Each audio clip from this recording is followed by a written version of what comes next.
bonsoir, bonsoir et bienvenue. Bienvenue et bienvenue à ce direct du 16 décembre. Nous arrivons à la fin de l'année, le 16 décembre 2025, où nous sommes à notre rendez-vous de psychanalyse pour tous, de nos épisodes de diffusion de la psychanalyse, de la théorie psychanalytique, qui est quelque chose de bénéfique pour tous.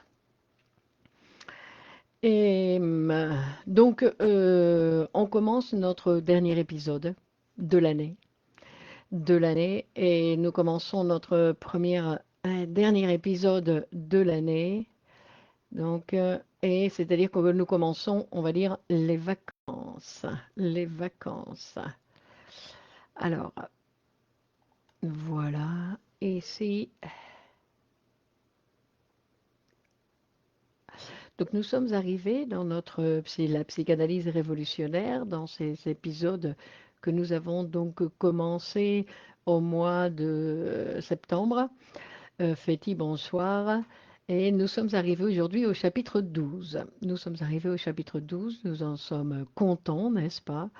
Nous avons réussi. Donc aujourd'hui, nous allons continuer le travail que nous avons commencé sur le livre de Menassa, les 7 conférences de la Havane. Et nous allons continuer. D'ailleurs, c'est un livre de 1995. C'est un livre de 1995 qui était publié en 95, donc juste après le voyage de Menassa, bonsoir Michel, à Cuba. Et cette année, c'est moi qui vais à Cuba pour continuer de diffuser la poésie et la psychanalyse à Cuba, donc pour cette fin d'année. Donc c'est pour ça que je ne vais pas être très présente ces derniers jours et de l'année parce que je serai à Cuba. Et Martine, bonsoir. Marlène, bonsoir. Donc aujourd'hui, nous sommes proposés, nous allons continuer notre petite histoire sur le chapitre 12.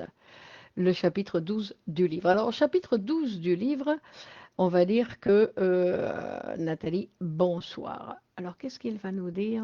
Qu'est-ce qu'il va nous dire?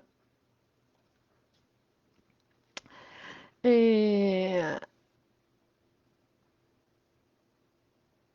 alors, on va regarder parce qu'on a dit qu'on allait parler un petit peu de ce complexe de castration. Ce complexe de castration. Donc, le complexe de castration par lequel nous sommes tous passés, n'est-ce pas? Nala, bonsoir. Nous sommes tous passés. Donc, vous vous rappelez de quoi il s'agit quand on parle du complexe de castration? De quoi il s'agit? Alors, on va poser des questions pour vous faire participer un petit peu aujourd'hui. Hein? Il s'agit de quoi quand on parle du complexe de castration? Non? Qu'est-ce que la castration? C'est quoi le complexe de castration? Pourquoi ça s'appelle complexe en plus? Pourquoi ça s'appelle complexe? Et pourquoi ça s'appelle castration? C'est que ce complexe de castration. Vous savez à quoi ça fait référence? Vous n'avez pas d'idée?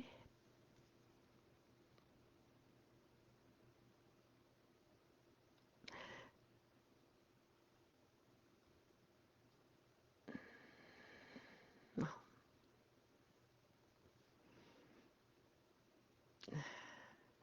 Le complexe de castration, puisque vous ne voulez pas participer, l'interdiction dit. L'interdiction, non, l'interdiction, c'est le complexe d'Oedipe. Hein? Les interdictions, c'est ça, c'est le complexe d'Oedipe. Le complexe de castration, c'est un autre moment dans la constitution du sujet. Hein? Mais oui, l'interdiction, c'est le complexe d'Oedipe. Claire, bonsoir. Donc, le complexe de castration, c'est cette histoire de la de la mère phallique. Hein? Bonsoir Stéphie, c'est de la mère phallique, c'est-à-dire que c'est cette mère mythique, on va dire mythique parce qu'en fait elle n'a jamais existé. Elle a existé pour nous, mais c'était une mortelle, dit Michel. Exactement, ça c'est pas mal. Hein? Mais ça, c'est une fois que nous y sommes passés, non? C'est l'angoisse de castration. Oui, c'est l'angoisse de castration, l'angoisse d'infériorité, la castration. Non, c'est pas l'angoisse d'infériorité. Non, on va voir que il y a le complexe de castration, c'est ce passage par lequel nous sommes donc, je dis, tous passés, et où nous avons dû transformer cette mère mythique que nous avons construite. C'est-à-dire que nous avons tous construit une mère phallique qui a été nécessaire pour notre constitution. Non, qui a été nécessaire pour notre constitution. Samuel, bonsoir, dans le sens où une mère phallique, nous avons besoin d'une mère phallique parce que nous ne pouvons rien. Que cette mère phallique, c'est une construction imaginaire désattribuer le phallus à la mère. Exactement, Marlène. Ça fait référence à l'angoisse qui précède le refoulement. Ça, c'est une autre possibilité aussi. Ça, c'est une autre possibilité aussi. Donc, on va voir. Mais la castration, c'est réellement ce que dit Marlène, c'est-à-dire, c'est transformer la mère phallique en mère réelle, en une maman réelle avec tous ses défauts, avec tous ses défauts. C'est-à-dire que le petit enfant que nous avons été et qui a construit cette mère mythique, cette mère primitive qu'on appelle mythique ou qu'on appelle primitive, il y a une mère, non, à laquelle l'enfant tellement impuissant qu'il va attribuer un grand pouvoir à sa mère. Et parce que le complexe d'Oedipe, c'est quand la mère désire le père. Alors déjà ça, c'est une première et grande déception quand l'enfant se rend compte que la mère désire autre chose que lui, qu'il désire autre chose, qu'il désire le père. Donc on va dire le père dans le sens où, bonsoir Sonia, et le père dans le sens où c'est une fonction, ce père. Quand l'enfant se rend compte que la mère désire autre chose que lui, ben, c'est une déception qui va lui permettre de grandir, parce que les déceptions dans notre vie, ce sont des éléments qui nous permettent de grandir. Ce ne sont pas des choses pour nous lamenter. Au contraire, ce sont des choses sur lesquelles nous devrions pouvoir être reconnaissants, pratiquement remercier cette possibilité que nous donne la vie de temps en temps de nous décevoir, parce que ça veut dire si nous sommes déçus par ce qui se passe, c'est parce que nous avions de fausses attentes. Déjà, nous avions des attentes. Alors déjà, avoir des attentes, c'est déjà prendre le risque d'être déçu, n'est-ce pas? Donc, si je n'ai pas d'attente, ça va être difficile qu'on me déçoive. Par contre, si j'ai des attentes, ça va être plus facile. Mais qu'à chaque fois que je vais être déçu, en fait, c'est une manière de grandir. Être déçu face à la réalité, face aux réactions des autres, c'est ce qui va me permettre de grandir. On va dire castrer le désir de toute puissance. Non, c'est pas ça, Féti. On va voir que ce n'est pas ça. Non, c'est-à-dire que lors du complexe d'Oedipe, l'enfant se rend compte, parce qu'il y a je veux dire que c'est le moment où l'enfant va appréhender cette information. Parce que cette information, il peut l'avoir depuis le départ.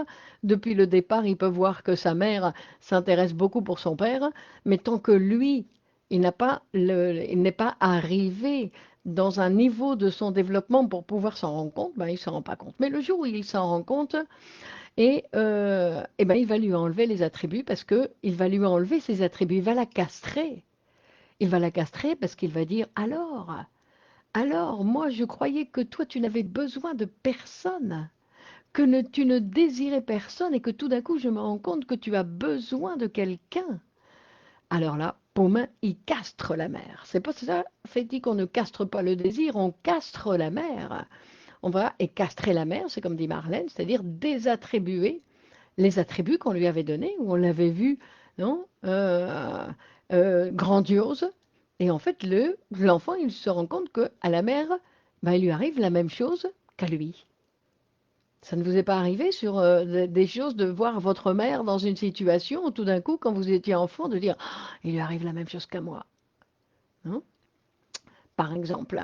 Et quand on se rend compte qu'il lui arrive la même chose qu'à nous, qu'en fait, elle est dans la même situation, qu'elle peut pas tout, qu'elle aussi est là, qu'elle souffre, qu'elle peut pas faire face à toutes les réalités qui se présentent.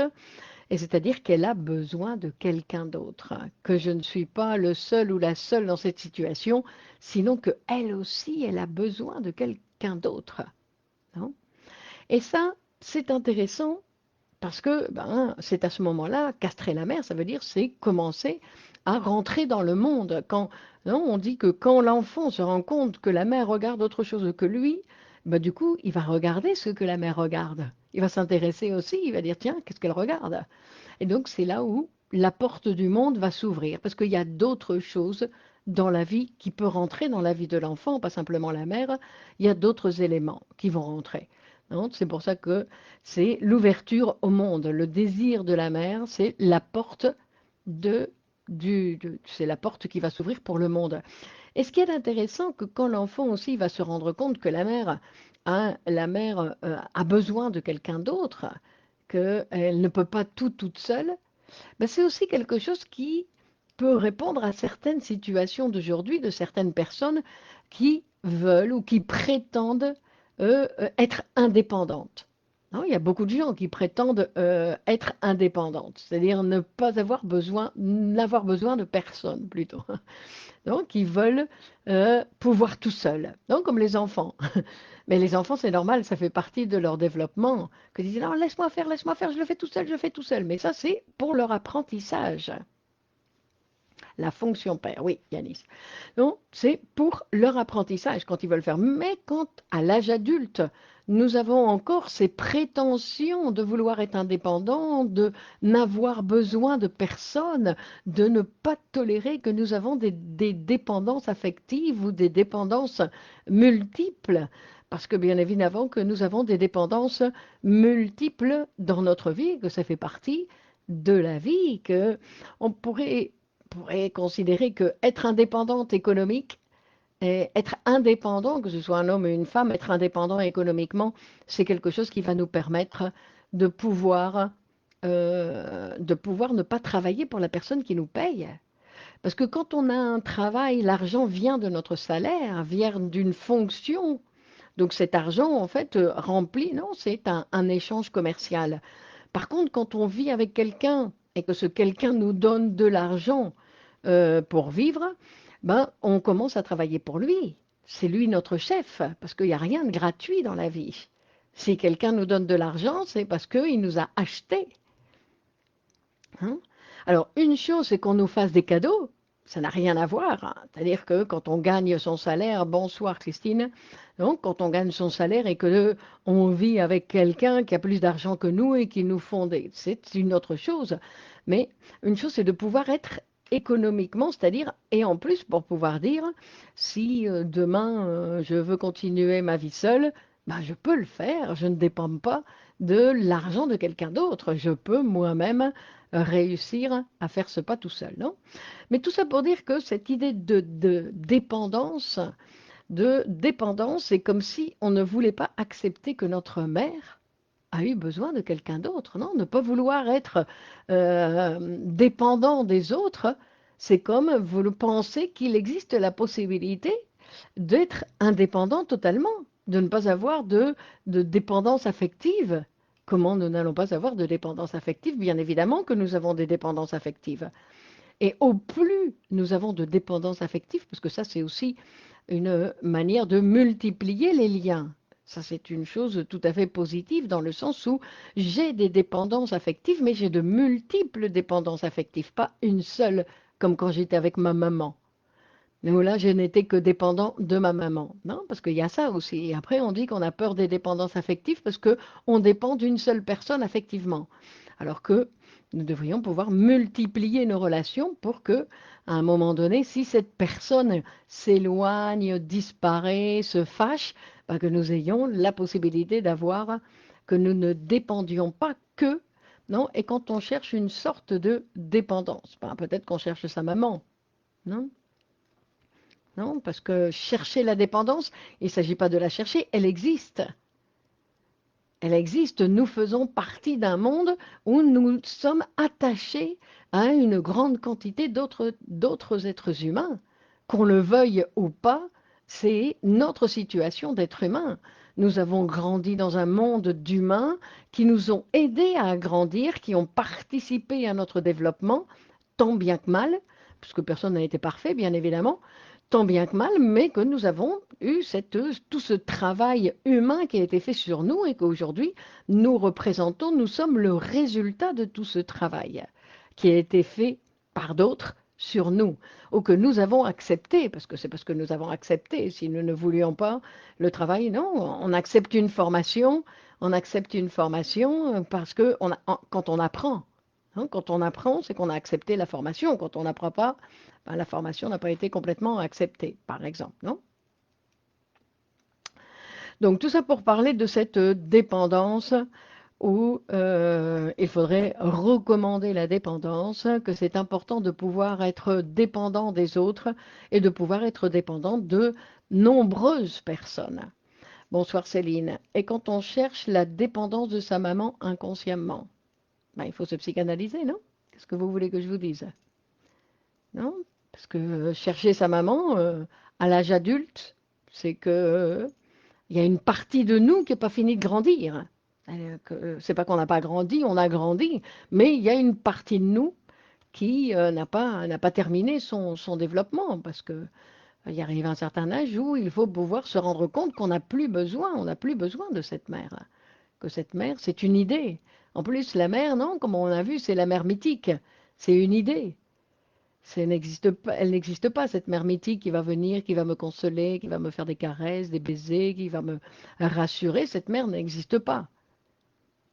On croit qu'elle a existé parce qu'effectivement, il y a bien quelqu'un qui nous a donné à manger, qui nous a bercés, qui nous a couverts quand il faisait froid. Donc un minimum, nous avons reçu puisque nous sommes là, mais qu'après, tout le reste, en général, il a été fait tant bien que mal, hein, ce qui fait partie de l'histoire de tout à chacun. Donc, euh, donc on va dire que le complexe de castration, ce n'est pas une mère idéalisée. Bah oui, la mère phallique, la mère idéalisée, la mère qui n'a jamais existé, Samuel, hein, la mère qui n'a jamais existé, et mais sur laquelle, non, que c'était cette ambiguïté, parce qu'elle n'a jamais existé, et pourtant j'ai grandi grâce à cette croyance, grâce à ce mythe. Grâce au fait, parce qu'en fait, le phallus, non, le phallus, Freud dit que le phallus, c'est le pénis que la mère n'a pas, hein, dans ce sens-là. Donc, c'est toutes de fausses idées qui ont été nécessaires pour mon développement, mais que je dois bien évidemment. Et Nala dit, mais la dépendance pourrait-elle entraîner une dévalorisation narcissique? Pourquoi elle pourrait entraîner une dévalorisation narcissique?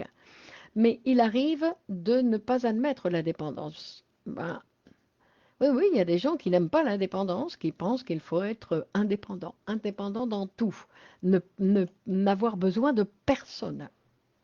Mais ça, c'est une idée, hein, qui ne convient pas, parce que nous dépendons des autres. Il faut s'en rendre compte.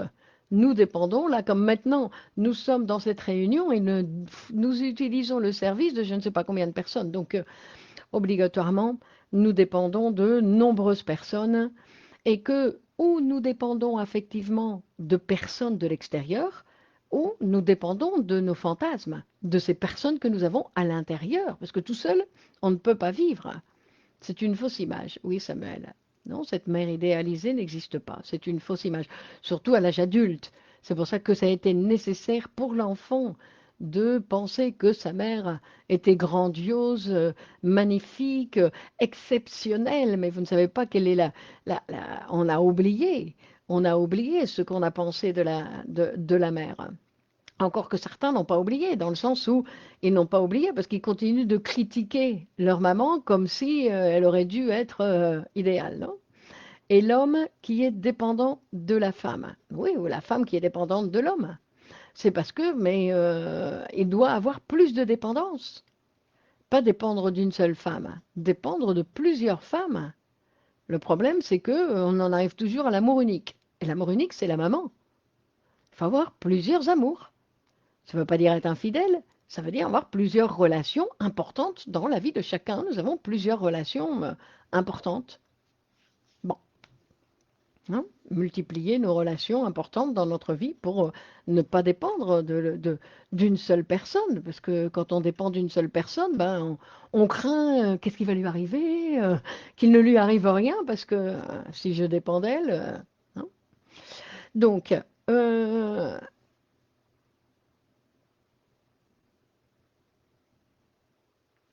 donc, on dit que ce complexe de castration, ce n'est pas quelque chose qui va m'arriver à moi. Moi, on ne va pas me castrer. Hein, même s'il y en a qui pensent qu'ils vont être castrés. Le problème, c'est pas ce qui m'arrive à moi, c'est que je dois accepter ce qui arrive à ma mère. Donc, critiquer la mère, c'est penser qu'elle doit être non parfaite. C'est que je continue à l'idéaliser quand je la critique. Au fond, je l'idéalise et je ne tolère pas qu'elle soit humaine, une femme réelle de la vie de tous les jours. Bah, c'est nul, non? Donc, je voudrais toujours qu'elle soit parfaite. Et c'est pour ça que j'ai des difficultés à désattribuer, Christiane Bonsoir, à désattribuer tout ce que j'ai mis sur ma mère, hein, toutes ces qualités que j'ai mis sur ma mère. Et pour nous sommes aussi dépendants de nos enfants quand on les élève. Bah, normalement, c'est les enfants qui sont dépendants des parents, non? Pas l'inverse. Non? Après que quand les parents, ils ont besoin de leurs enfants, non? Je veux dire que ben, ça fait peut-être partie aussi du développement quand ils sont petits, pourquoi pas? Hein. Mais normalement, les adultes, ils doivent vivre dans le monde des adultes. Ils sont là pour servir les enfants, pour être disponibles pour les enfants. Et c'est vrai, vous avez raison, Céline. Des fois, il y a des mamans qui ont besoin de l'amour de leurs enfants. Alors là, c'est hein, quand ils ont besoin de l'amour de leurs enfants, alors là, comment les séparer? Donc l'enfant prend conscience à quel âge de l'idée que la mère n'est pas telle qu'idéalisée. Ben, ça dépend de chacun, non? Quand il se rend compte, quand il arrive à se rendre compte qu'elle désire autre chose que lui. Non? Après le complexe d'Oedipe, donc c'est 5 ans, 6 ans de ce côté-là, non? De... Mais il n'y a pas d'âge. Il n'y a pas d'âge, parce qu'en fait, c'est quelque chose, Samuel, qui nous arrive à tous, toute notre vie. C'est-à-dire qu'on dit que toute notre vie, nous pouvons, à un moment donné, face à une situation de la réalité qui nous est difficile, retomber dans les bras de papa et maman. Ou de retomber dans les bras de maman parce que la situation est difficile. Donc, poup, je vais me réfugier. Bonsoir de Qatar, Ezedine. Non, dans le sens où, psychiquement, bien évidemment, pas matériellement, mais psychiquement, je peux retourner dans les bras de ma mère parce que, de face à la réalité, donc, que je considère trop difficile, ben, je vais aller me réfugier. C'est pour ça que le complexe d'Oedipe et le complexe de castration, ce n'est pas quelque chose qu'on va passer pendant l'enfance et qui va se terminer, que c'est quelque chose qui nous touche tous toute notre vie, qui nous accompagnera toute notre vie. Mais la mère, même si elle ne désire pas le père, elle désire autre chose. La mère, elle va désirer autre chose. La mère, elle désire faire des courses, acheter une nouvelle robe, non? Sortir avec ses amis. Ça veut dire que, non? Oui, il y a beaucoup de femmes qui dévalorisent, mais elles dévalorisent l'homme. Non, elles dévalorisent l'homme. Mais ça, c'est une autre question. Non, c'est une autre question. Je veux dire, et puis que, mais parce que à chaque fois, il peut y avoir une scène dans la famille, mais une chose c'est la scène qu'il y a dans la famille, une autre chose c'est ce que l'enfant va capter ou ce que l'enfant va prendre de cette scène familiale. Parce que comme vous pouvez le voir, tous les frères et sœurs ne grandissent pas, ne se développent pas avec les mêmes phrases sur les parents. Le complexe de castration est-il vécu de la même façon chez le garçon et chez la fille? Non, Nala, effectivement, ce n'est pas vécu de la même façon. Hein. Mais si l'on prend de la façon dont je suis en train de l'expliquer, en fait, on peut dire que oui, parce que si le complexe de castration, c'est transformer ma mère phallique en mère réelle, c'est quelque chose que la fille va devoir faire et que le garçon va devoir faire. C'est un passage obligatoire par lequel un travail psychique que nous allons devoir faire. Parce que c'est un travail, non? C'est une transformation. Annie dit une mère qui a besoin de l'amour de son enfant, c'est pathologique puisque l'enfant est considéré comme un objet. Non, non, c'est que on peut penser que l'amour, quoi, elle n'a pas d'autre amour? Non, c'est comme les personnes qui vont au travail et qui veulent que leurs collègues de travail les aiment, ou que leur chef les aime, ou qui réclament de l'amour dans le travail. Dans le travail, on ne réclame pas de l'amour. Dans le travail, on réclame de faire le mieux possible notre travail pour recevoir notre salaire. D'accord? Mais c'est-à-dire que on doit demander les choses là où il convient de les demander. Parce que quand on demande de l'amour au travail, qu'on attend les applaudissements dès qu'on fait quelque chose, qu'on fait les choses pour être aimé, bah là, on va souffrir dans le travail. Bien évidemment, on va souffrir. De que fait-il dit donc le complexe de castration mène vers le complexe d'Oedipe? Non, c'est d'abord le complexe d'Oedipe. C'est d'abord quand je vois que ma mère s'intéresse à autre chose que moi, hein, que là je me dis, tiens, il y a autre chose dans le monde que elle et moi. Le monde existe. Hein. Donc, et après, il y a l'interdiction, parce qu'en fait, c'est toute une machine. Non? On va dire c'est toute une machine. Parce que ce qu'on a des difficultés aussi parfois à comprendre dans la psychanalyse, c'est que l'appareil psychique va se produire d'un coup. Donc nous, pour l'étudier, on va le décortiquer pour dire, regardez, il y a ça qui se passe à tel âge, il y a ça qui se passe à tel âge. Mais en fait, tant qu'il n'y a pas d'appareil psychique, il n'y a rien. Ni complexe d'Oedipe, ni complexe de castration, ni stade du miroir, il n'y a rien. Il faut que l'appareil psychique se produise, et une fois que l'appareil psychique s'est produit, on peut voir comment se positionne le sujet face au complexe d'Oedipe, face au complexe de castration, non? Les femmes ont-elles plus de mal à passer le complexe de castration? Préfèrent-elles rester enfants? Non, ça ne dépend pas du sexe. Non, non, non, non. Ça peut être une situation un petit peu... non, non, Céline, je ne pense pas que ce soit quelque chose qui appartienne à la situation psychique. Non, parce que rappelez-vous que nous sommes tous, psychiquement, nous avons tous la possibilité d'occuper une position masculine et d'occuper une position féminine, une position père et une position mère. C'est pour ça qu'une femme seule, ben, elle peut éduquer tout à fait correctement son enfant. Elle n'a pas besoin d'avoir un monsieur avec elle si elle arrive à occuper, mais il faut qu'elle aussi, elle ait eu un père pour pouvoir occuper la position père, non? Parce que c'est une transmission. Bien évidemment, donc il faut qu'elle ait construit un père en elle, peu importe si elle l'a eu ou elle l'a pas eu. Donc on n'est pas dans la réalité, on est dans la fonction père. C'est une construction psychique. Et donc, si la fonction père chez la mère a été construite, après elle va pouvoir la transmettre à ses enfants. Après, ce sont les enfants qui vont devoir faire le travail d'apprendre, de prendre cette fonction. C'est un travail. Grandir, c'est un travail. On a l'impression que ça se fait tout seul, mais ça ne se fait pas tout seul. Ça se fait, comme je disais auparavant, accompagné par plein de personnes qui nous accompagnent dans notre développement. Hein. Donc, c'est pour ça que la castration, c'est accepter ce qui arrive à ma mère, pas accepter ce qui m'arrive à moi. C'est accepter que c'est ma mère qui est castrée, c'est ma mère que je vais castrer. Je vais la rendre humaine, je vais la transformer en une femme humaine. Hein. Mais que c'est pas facile à accepter, c'est pas facile à accepter parce que quand je transforme ma mère en une femme humaine, ben moi je deviens mortelle. Hein. Je deviens mortelle et donc ça c'est un processus qui peut prendre un certain temps, qui peut prendre un certain temps pour réaliser ce travail psychique. Hein. Parce que quand l'enfant voit que sa mère désire autre chose que lui, ben obligatoirement, enfin pas obligatoirement, mais disons qu'il est déçu, lui. Il se dit donc elle n'est pas toute puissante comme je l'imaginais. Et c'est cette déception qui est le complexe de castration.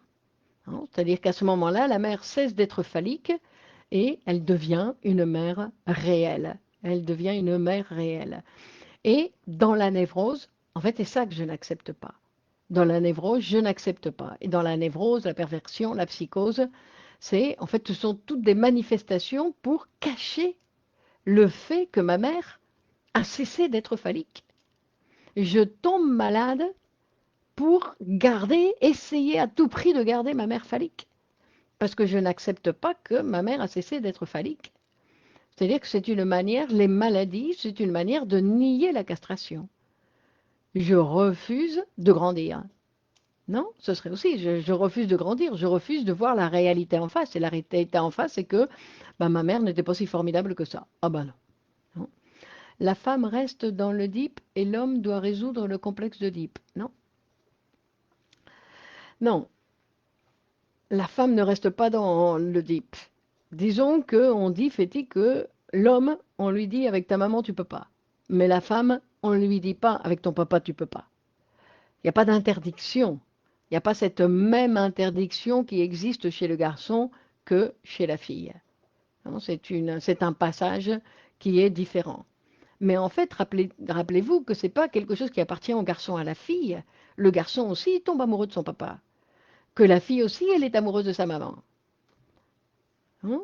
Que je veux dire que ce sont des amours que nous avons d'un côté et de l'autre, que nous sommes amoureux du papa et du maman, et que nous devons passer, en fait, on va dire, ce passage du complexe d'Oedipe et du complexe de castration dans les deux sens. Il est double, on est. Nous sommes passés par un complexe d'Oedipe double, et nous sommes passés par un complexe de castration double. Que ce n'est pas quelque chose qui appartient au vagin ou au pénis. Ça ne dépend pas de notre anatomie. Hein. C'est une fabrication psychique. C'est ce que Freud appelle la roque, exactement, Michel, exactement, hein, de la castration. Et c'est quelque chose où il va dire que la roque, dans le sens où on n'a fini jamais d'accepter. Parce que dans notre appareil psychique, nous sommes immortels. La mort n'existe pas dans notre appareil psychique.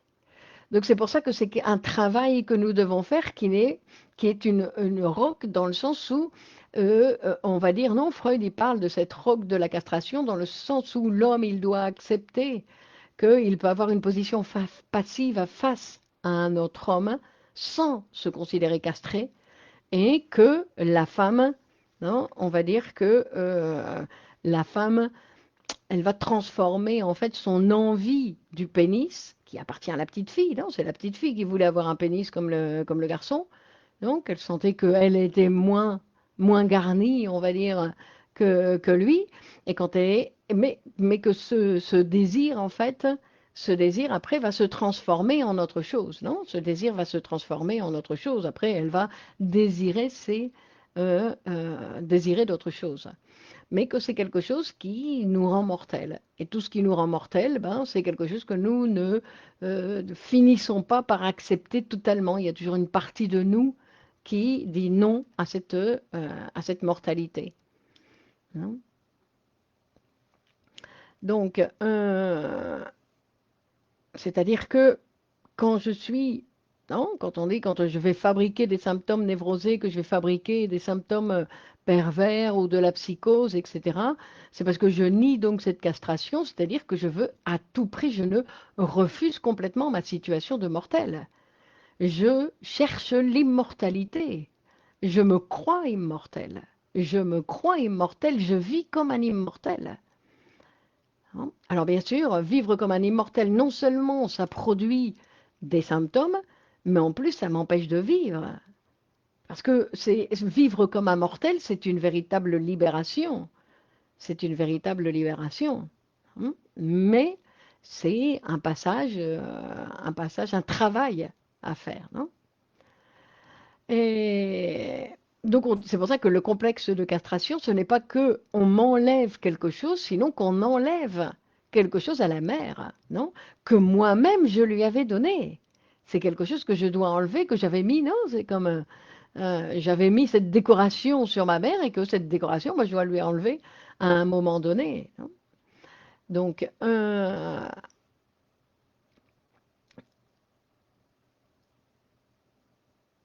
et c'est là où elle va se transformer en une personne normale, non? Elle va devenir normale. Mais dans ces cas-là, il y a cette déception, non? Cette déception de la mère qui devient normale. Et du coup, ben, c'est pas qu'elle est normale, c'est qu'elle est nulle. Elle est moche. Et puis en plus, elle a été méchante avec moi. Elle n'a pas su m'aimer, etc. Donc, il y a tous ces reproches qui viennent, non? Parce que je n'accepte pas qu'en fait, c'est une femme comme les autres.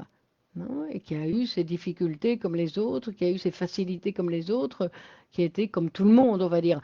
Bien que tout le monde, ça n'existe pas, non, bien sûr, nous savons que nous avons tous des particularités, que personne n'est comme personne et que Nous sommes tous uniques, semblables et uniques. Donc, c'est-à-dire que cette image, cette imagination que moi je lui avais mis, non, parce que tout ça c'est de mon imaginaire, hein, que je l'avais transformé en grandiose.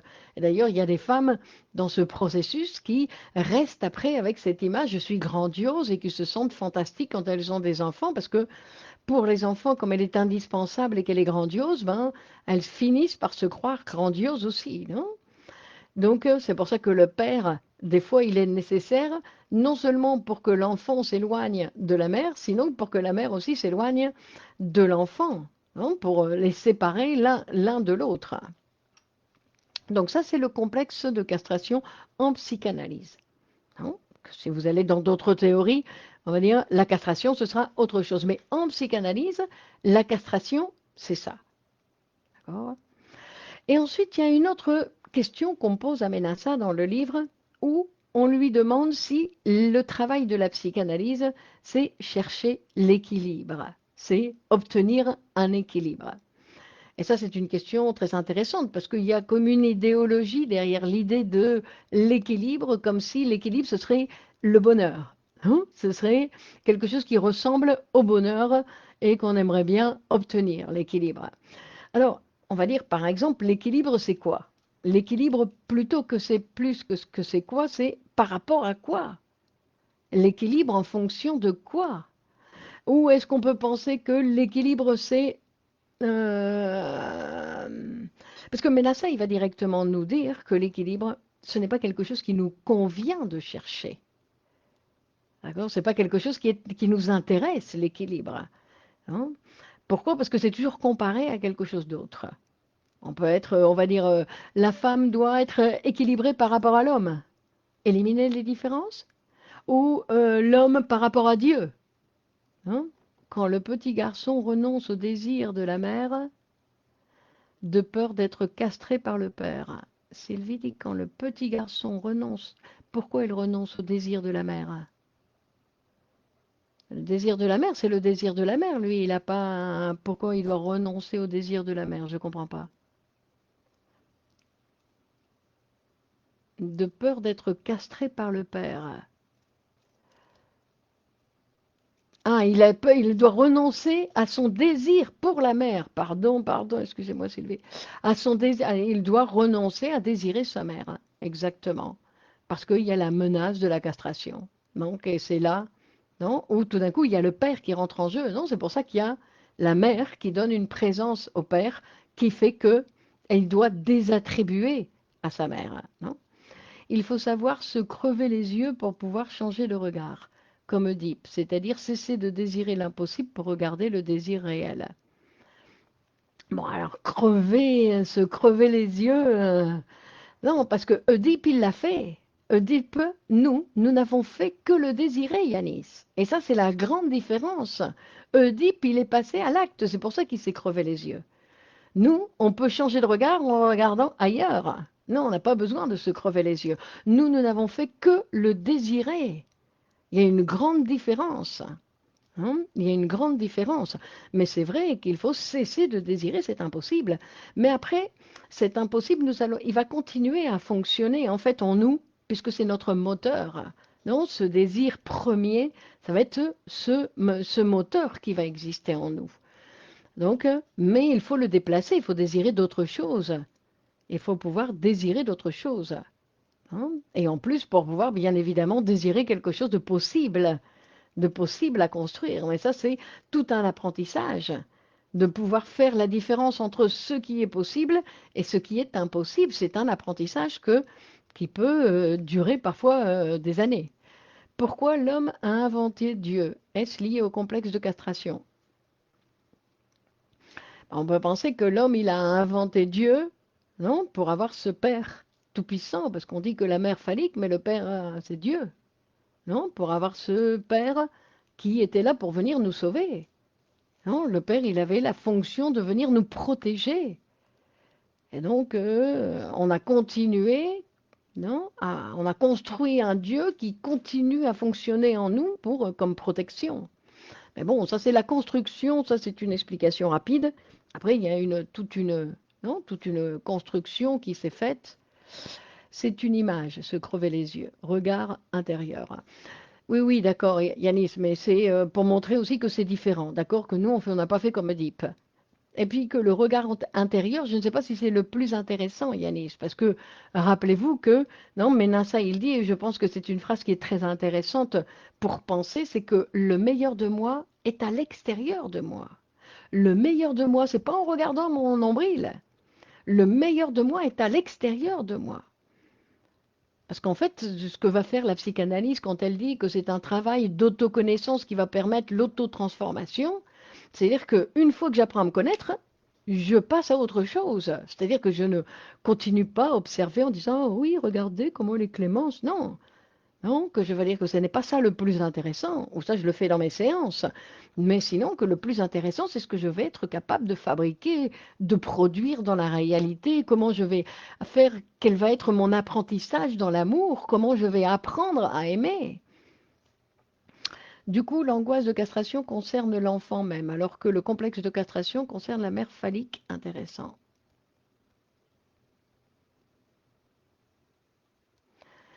Bon, si vous voulez, mais la mère phallique, c'est la mère qui appartient à l'enfant. La mère phallique n'existe pas, c'est toujours, ça concerne toujours l'enfant. Bonsoir Ben. Non, ça concerne toujours l'enfant. Quand on parle du sujet, on parle du sujet. Son entourage, c'est son entourage. Hein. Bien sûr que nous avons tous une histoire particulière. Tout dépend. Si on s'arrête à Freud, où tout est à l'extérieur, si on part sur Jung, c'est différent. Oui, mais Jung, il a nié la pulsion de mort. Donc, c'est une autre théorie. Jung, c'est une autre théorie. Bon, pour revenir sur l'équilibre, pour revenir sur l'idée d'équilibre, parce que ça c'est intéressant, non? Pour penser l'équilibre. Est-ce qu'on doit penser l'équilibre comme une adaptation? Que l'équilibre, être une personne équilibrée, comme on dit, ce serait une personne adaptée. Et est-ce qu'il faut s'adapter? Et à quoi faut-il s'adapter? Est-ce que c'est nécessaire de s'adapter? Qu'est-ce que ça veut dire s'adapter? Hein? Parce que on peut obtenir, on va dire, qu'est-ce qu'il convient de faire. C'est pour ça que c'est très intéressant et quand on dit que la psychanalyse va au-delà d'une thérapie pour apprendre à vivre sans symptômes. Non, ce serait le premier passage. D'abord, ce serait apprendre à vivre sans symptômes ou sans que les symptômes viennent interférer de ma vie, interférer dans ma vie de façon exagérée. Hein, on va dire. Mais après, il y a un autre type de travail qu'on peut faire. Pourquoi dit-on que la femme veut être un enfant? Je ne sais pas, c'est vous qui le dites? Qui est-ce qui dit ça? Je ne sais pas quel livre dit ça. Pourquoi la femme va être un enfant et les hommes, ils ne veulent pas être des enfants, peut-être. Ça n'appartient pas à la femme, ça. Alors, on va dire, pour revenir sur cette question d'équilibre ou d'apprendre à savoir à faire des critères, à faire cet apprentissage pour voir qu'est-ce qu'il me convient de faire. Non, quand on parlait de s'adapter à quoi la société pour être un bon petit soldat, bah oui, justement.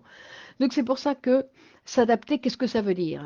Ou on pourrait dire s'adapter, parce que dans tous les cas, s'adapter, c'est quand, quelle que soit la réalité que j'ai en face, je m'adapte. Non? Comme il y a des animaux qui font ça, non? Qui changent de couleur. C'est quoi? Il y a des animaux comme ça qui changent de couleur selon la réalité extérieure qu'ils ont en face. Mais en fait, c'est pas ça que nous devons apprendre à faire. Ce que nous devons apprendre à faire, c'est à faire ce que nous devons faire. Et devons faire, bien évidemment, c'est une phrase qui est oh, mais il y a une certaine obligation, bien évidemment qu'il y a des obligations. Nous sommes des êtres humains et nous avons de nombreuses obligations en tant qu'êtres humains. Ne serait-ce que pour nous maintenir en vie, nous avons des tas d'obligations. Mais je dis de qu'est-ce que je dois faire, qu'est-ce qui me convient de faire. Et ça, c'est une question qui n'est pas facile à répondre et que chacun, en plus, ce sont des réponses différentes pour chacun, de pouvoir construire ces réponses pas tant pour pouvoir les formuler, sinon de pouvoir répondre à la réalité en me disant, face à différentes réalités qui se présentent dans ma vie, comment je dois apprendre, qu'est-ce qui me convient de faire? Quelle est l'aventure qu'il me convient de vivre? Ou de ne pas vivre? Non, s'adapter, c'est vouloir être aimé. Non, je ne sais pas. Je ne sais pas pourquoi. Non, non, non, non. S'adapter, ce n'est pas vouloir être aimé. Vouloir être aimé, c'est ne pas vouloir apprendre à aimer. qui est ce qui nous correspond. Non, vouloir être aimé, ça c'est ce que les enfants ont besoin. Parce que les enfants, ils ont besoin de l'amour de leurs parents pour, pour grandir, pour sentir que les parents, ils vont pas les abandonner. Parce qu'il y a cette peur-là qu'ont les enfants de, et si, ils dépendent tellement des parents que si les parents disparaissent, eux, ils ont peur d'être abandonnés. Mais après, l'adulte, non, ce qui doit l'intéresser, c'est d'apprendre de pouvoir, de faire le chemin pour pouvoir apprendre à être, on va dire, à apprendre à aimer. Apprendre à aimer, c'est ça que. Donc, quand on parle de cet équilibre, et en plus, on va dire que l'équilibre, en fait, quand on se psychanalyse, c'est quelque chose qu'on ne va pas obtenir. Parce que justement, dans une psychanalyse, il y a toujours, on va dire, quelque chose qui vient nous troubler. Non, qui vient quelque chose qui vient nous troubler, nous bousculer, nous agiter, nous angoisser. C'est-à-dire que justement, il y a cette vérité qui est en nous, qu'à chaque fois qu'on s'approche un petit peu d'une vérité, nous sommes troublés. Hein, que c'est quelque chose, c'est pour ça qu'il y a beaucoup de gens qui font marche arrière, hein, qui disent non, non, non, non, c'est pas pour moi. Non, parce que justement, il y a justement, un équilibre, rien du tout. C'est tout le contraire de l'équilibre. C'est tout le contraire de cette idée d'adaptation, comme dit Christine, pour être des petits soldats et de répondre à ce que dit Macron. Non, non, ce qui nous intéresse, c'est justement de pouvoir, au-delà de ce que dit l'idéologie dominante, de pouvoir fabriquer ma vie et de dire comment je vais construire ma propre vie, sans suivre l'idéologie dominante qui me dit ce que je dois faire. Comment faire ce qu'il convient dans cette société malade qui nous soumet à la loi du marché. Ah, ah. Parfois, il s'agit de s'adapter à une réalité sociale malade. Ben non, parce que sinon on tombe malade aussi, fait-il. Non, non, on ne doit pas s'adapter à cette société malade. On doit fabriquer sa propre vie dans une société malade, bien évidemment, puisque nous vivons dans une société non, qui a de grandes difficultés, qui a de grandes difficultés. Et nous, on n'est pas obligé d'avoir les mêmes difficultés que la société. Nous pouvons justement, et ça c'est l'instrument psychanalytique, ce qu'il donne. C'est pour ça qu'on va dire que le nouveau livre qui va sortir dans pas longtemps, qui s'appelle Tous en psychanalyse, c'est ce que revendique ce livre, c'est-à-dire cette possibilité, cet instrument si nécessaire qu'est la psychanalyse, qui va bien au-delà des thérapies, parce que des thérapies, il en existe des différents types, mais le véritable instrument, c'est de pouvoir apprendre à vivre, apprendre à aimer.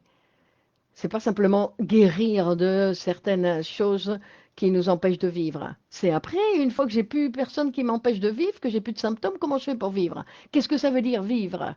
Comment je vais aimer? Qu'est-ce que ça veut dire aimer? Et qu'est-ce que je veux faire de ma vie? Faire mon petit train-train? Qu'est-ce que je veux faire de ma vie? Comment je vais fabriquer ma vie? Ben, il y a toutes ces questions qui rentrent en jeu. C'est pour ça que il y a des gens qui préfèrent ne rien savoir. Donc, pour se psychanalyser, il faut un certain courage. Il faut être assez courageux pour pouvoir se psychanalyser, que ce n'est pas quelque chose qui est facile. Et en plus, c'est un travail, bien évidemment, en plus de longue haleine. Parce que c'est pas quelque chose qu'on va pouvoir obtenir comme ça, puisque c'est c'est gagner de nouvelles idées, c'est continuer à nous former, la psychanalyse, c'est continuer à nous former, continuer à apprendre ce que c'est que la vie, de pouvoir découvrir l'artiste que nous sommes chacun d'entre nous. Faut-il alors se déconstruire des idéologies dominantes? Non, parce que l'idéologie dominante, elle est très forte. Ce qu'on peut faire, c'est construire d'autres idées pour ne pas être complètement dominé par l'idéologie dominante. Mais l'idéologie dominante, imaginez l'idéologie dominante, tout le monde, nous sommes tous des répétiteurs de l'idéologie dominante. Donc je vois que je m'approche de quelqu'un, il me répète et il me dit c'est bien ce que tu fais, c'est pas bien ce que tu fais. Non, tout de suite je suis jugé, par exemple. Ça c'est l'idéologie dominante. Pourquoi ils doivent me juger? Pourquoi ils doivent me dire si c'est bien ou si c'est pas bien? La personne, j'ai pas besoin. Non, qu'on vienne me dire que c'est bien ou pas bien ce que je fais. Bon, je m'enthousiasme un petit peu, ce dernier direct de l'année. Donc, que grandir, grandir c'est nécessaire hein, pour chacun d'entre nous, quel que soit notre âge, on peut continuer à grandir, c'est-à-dire continuer à apprendre, ça veut dire continuer à se transformer, hein, et que bien évidemment qu'à chaque fois qu'il y a grandir, c'est toujours moi je dis que c'est quelque chose qui touche un petit peu, c'est émouvant, c'est de l'émotion grandir. Comment la réalité sociale, précarité, violence, perte d'autorité peut-elle être vécue comme une forme de castration symbolique chez les individus? Non, la castration c'est psychique. La réalité sociale c'est autre chose. D'accord? C'est une réalité. Nous, on parle en psychanalyse, la castration, la castration en psychanalyse. Non? Toutes les difficultés, la précarité, la violence, comme vous dites, ces drames sociaux qui existent dans notre vie, qu'on nous montre à tout bout de champ, non, ça n'a rien à voir avec la castration, c'est autre chose. S'adapter, c'est choisir sa vie. Non, c'est pas s'adapter. Ça, c'est pas une adaptation. Choisir sa vie, c'est autre chose. C'est pas une adaptation. Non, je ne m'adapte pas. Je choisis ma vie. En plus, ma vie, c'est la choisir à chaque moment.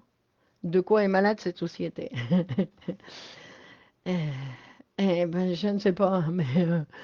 Et puis en plus, il n'y a pas une société. Non, c'est de nombreuses sociétés. Il y a de nombreuses sociétés. C'est pour ça que nous pouvons créer notre propre société, être notre propre groupe, notre propre manière de nous organiser. Non, il y en a de plus en plus, je crois qu'en France aussi, des sortes de communautés qui s'organisent à leur manière, qui créent leur propre, non, à l'intérieur de tout ça, mais qui arrivent à créer une organisation un petit peu différente que celle qu'offre l'État, ou comme nous le savons, l'État ne s'intéresse pas beaucoup à nous, si ce n'est que pour nous tourmenter. C'est pour ça que, à l'intérieur de ça, pouvoir construire des communautés qui s'organisent différemment. Mais le problème, c'est que sans psychanalyse, c'est très difficile. Parce que les gens sont envieux, parce que les gens sont narcissiques, parce que les gens sont jaloux. Alors, pour pouvoir créer une communauté, ben, il faut se psychanalyser, parce que sinon, ça finit toujours par se disputer, et c'est très difficile. Il y a un minimum d'adaptation. La France est le pays de l'hystérie. Bon, si vous voulez. Je ne sais pas, je ne sais pas si c'est le pays de l'hystérie. Je m'y suis pas arrêtée, je m'y suis pas arrêtée. Mais de toute façon, mais c'est possible, hein, c'est possible, Yanis, c'est possible. Et mais c'est déjà un bon stade, non? Il va falloir passer au stade supérieur. Comment définir s'adapter exactement? Mais c'est pas le plus important. S'adapter, ce n'est pas le plus important. Le plus important, c'est se psychanalyser. Bonne fête de fin d'année à tous. Bonne continuation. C'est quoi le noyau de la société selon la psychanalyse? C'est quoi le noyau de la société? Et c'est la loi. Non, le noyau de la société, c'est la loi. C'est la loi. C'est celle qui va maintenir et organiser. Mais comme on voit que personne ne respecte les lois, ben, nous sommes un petit peu perdus. C'est pour ça que nous avons besoin de la psychanalyse pour nous aider. Parce que sinon, on est contaminé par cette corruption. Je dis corruption dans le sens où il y a tellement peu de gens qui respectent les lois que tous ces dirigeants qui ne respectent pas les lois et qui sont en train de nous contaminer. Alors comment faire pour se protéger et pas tomber dans le piège? C'est pas évident, hein. C'est pour ça qu'il faut se psychanalyser. Bonne fête de fin d'année à tous, bonne continuation. Vous savez que vous pouvez partager cette vidéo sur vos réseaux sociaux et nous continuons l'année prochaine. Donc, bonne continuation et on continue l'année prochaine en 2026. Allez, bonne fête, prenez bien soin de vous. Merci Christine, merci Christiane. À la prochaine fois. Au revoir.